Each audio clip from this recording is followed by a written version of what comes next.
cool. Well, I'll keep this short and sweet. My name's Will Coleman. I work for that company there, Microsoft, and I'm part of the developer and platform evangelism group. Don't worry, we won't be doing any healing. But anyway, it's an old joke. I'll keep bringing it out. Basically, I work with a bunch of different audiences. I work with developers. I work with designers. I've also spent the last 12 months working with digital artists. Just a blatant plug here. I really encourage you to go out and check out. There's a wealth of digital art coming out of London and the UK at the moment. So just have a look for yourself. Really awesome stuff. But the reason why I work with all these people ultimately is about us creating an app ecosystem for our products. Now, I know the question is about how to create like a killer app.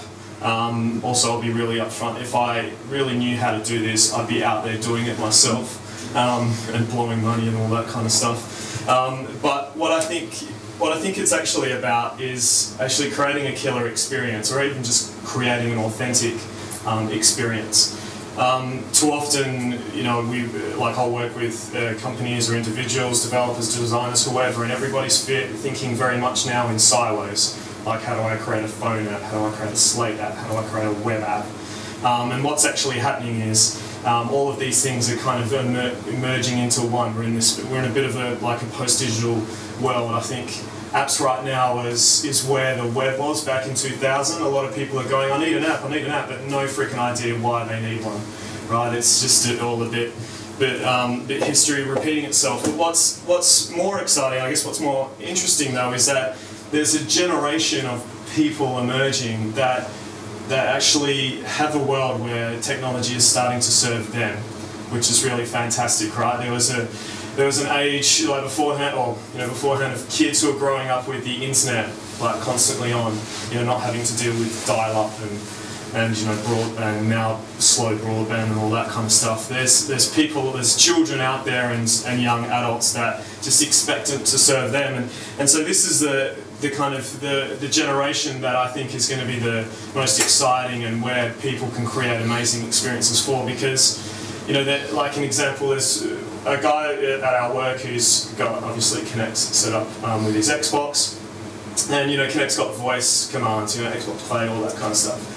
What's cool is that there's kids out there now that are going like Xbox Play and then using voice commands to operate technology. But what's really funny is one of my colleagues' daughter will start to say things like Xbox ice cream, or Xbox TV, or Xbox kind of like stop my brother from hitting me. So that's really amazing, right? Like, for the first time, we're getting to a space where technology serves us, where it starts to become kind of linked with the physical. I know right now we're very much thinking about how to create applications that will run on let's say a phone, but we're getting to the space where technology and digital and physical are starting to merge. So you don't know that you walk into a room and you see a giant screen and maybe there's some kind of device or sensor tracking your body and you start to interact in a natural way.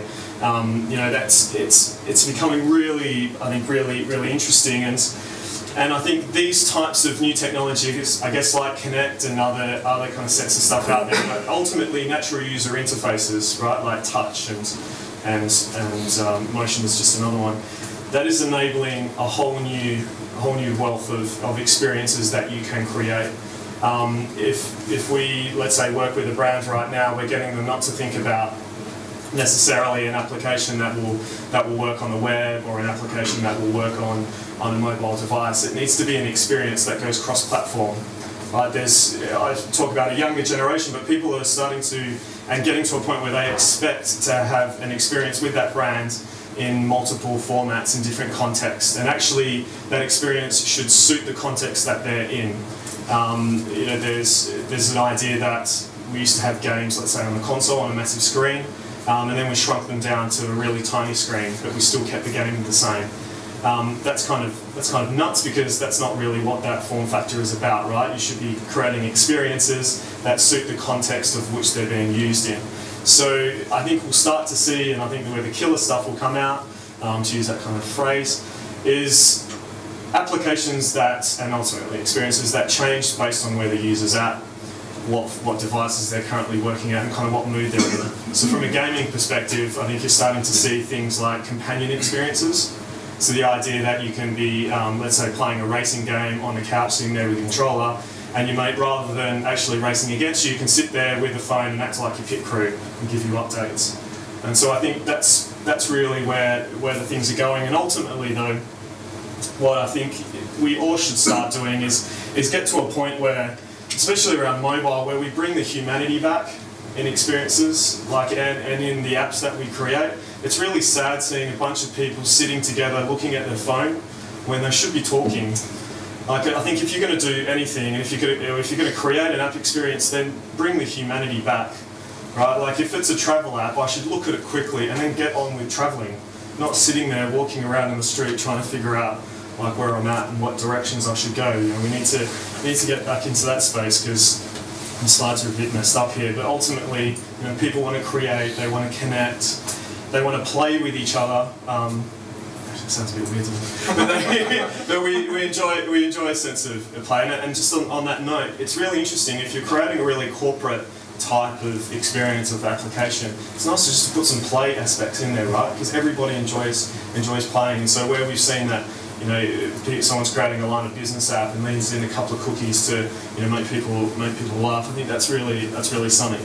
And then ultimately, like, you want to create an experience that people love. That people feel that's intrinsic to who they are and just an extension actually of themselves. And if you can hit those kind of basic tenets of, I guess, of humanity, then I think you can create like a killer experience. So I'm keeping it short and sweet, trying to keep on real good time here, Chris. That's it. Thank you.